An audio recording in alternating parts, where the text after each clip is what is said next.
Edge, Monday, March the 20th. My name is Sean Carrier. Thank you for being with us. We're coming off a red-hot weekend. Winners of 6 of our last 8. All 3 of our last selections have been Bet Edge winners, so a great time to jump aboard the train. If you're not doing so already, be sure to give us a follow over on Twitter. That's our homepage. All of our picks, videos, betting tools, everything gets posted up there, and it's all absolutely free. So be sure to give us a follow over on Twitter at bet_edge. I'll be sure to post a link in the description below. But let's get to more winners. I love today's NBA card. I believe at least 3 or 4 games are going to make our final card today. So be sure to check that Twitter page for the final card. Should be up in about an hour. But this game will definitely be on the final card tonight. The Utah Jazz in Indiana taking on the Pacers. And we're seeing a bunch of reasons here why we really like Indiana in the spot tonight to get it done on the road. So let's dive right into this pick. You can see here the Utah's road record, 20-15.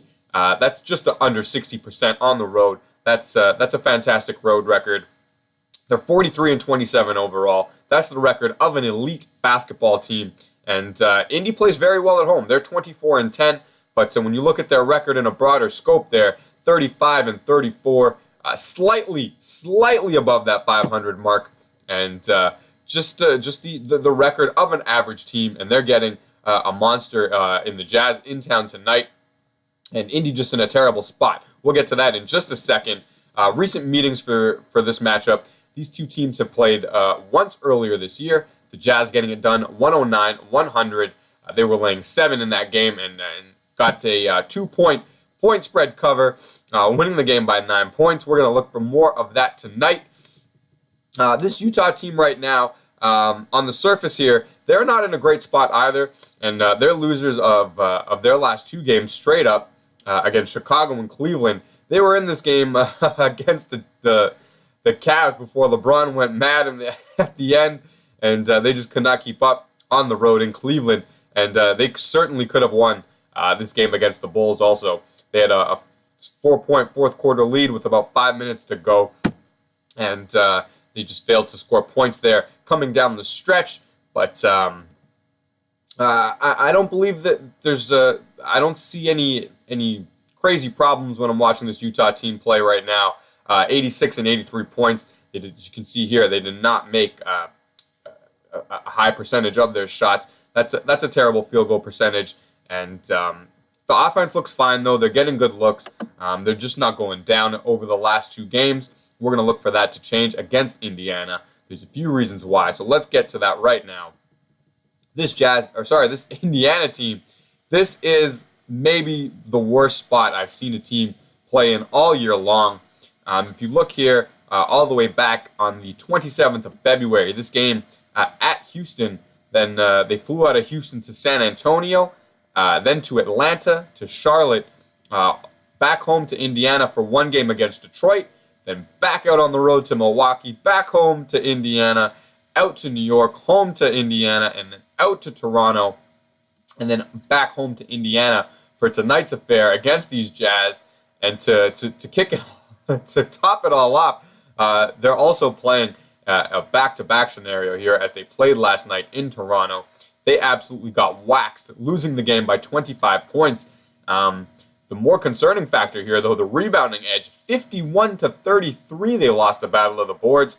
They're getting Rudy Gobert and company in town tonight, so they could be in for another long night on the glass. And you're just not going to get away with that against this Jazz team.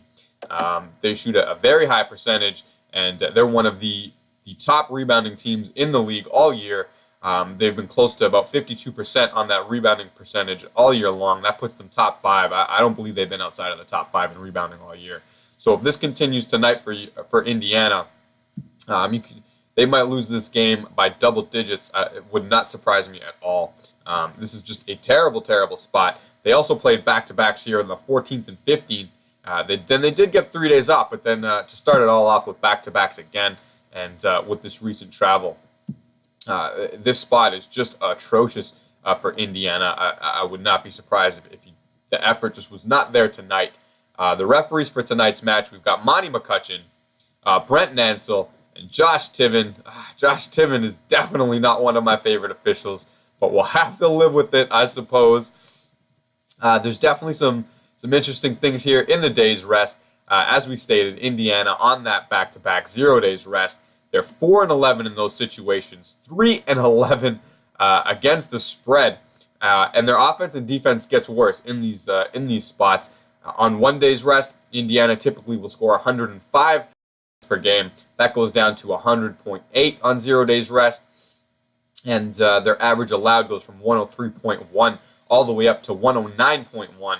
So scoring 5 less and giving up 6 more is definitely a recipe for destruction.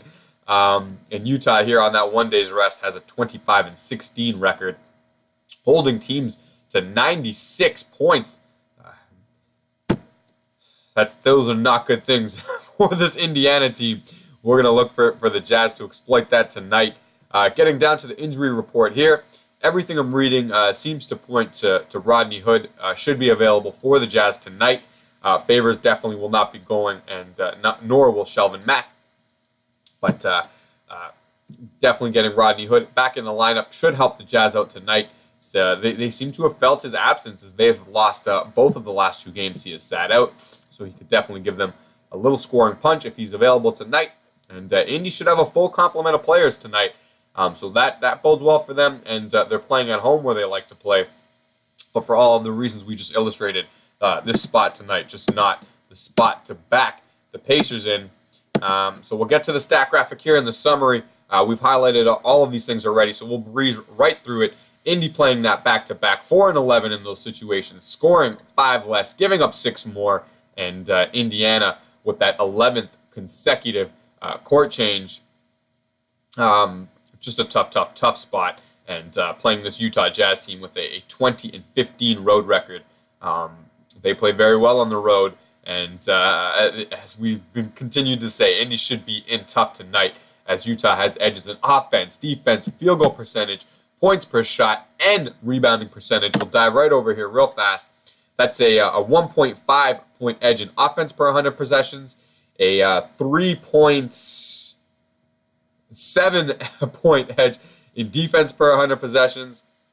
That's a significant edge in field goal percentage, full decimal higher on the points per shot. That's full 10 points over 100 possessions. Huge commanding edge in the rebounding percentage, and Indy with a slight edge in the turnover field. But that's just not going to be enough for them to overcome all of these other edges that they're giving up to Utah. Woo! Zoom in and out. There we go. So just the mother of all bad spots here for Indiana. They should be in really tough tonight against Utah. Enough reasons, I believe, to pull the trigger with the Utah Jazz. We're going to do so. You can put it on the board. It's another bet edge winner, the Utah Jazz, minus the 1.5 points. Should build the bankroll. We're fully expecting it to do so. We hope this video helps your selections in the NBA tonight. As we said, be sure to give us a follow over on Twitter at bet_edge. We're expecting at least 3 or 4 games to make the final card tonight. You're not going to want to miss it. So definitely check the Twitter. I'll post a link in the description below. As always, thank you for tuning in. Good night and good luck.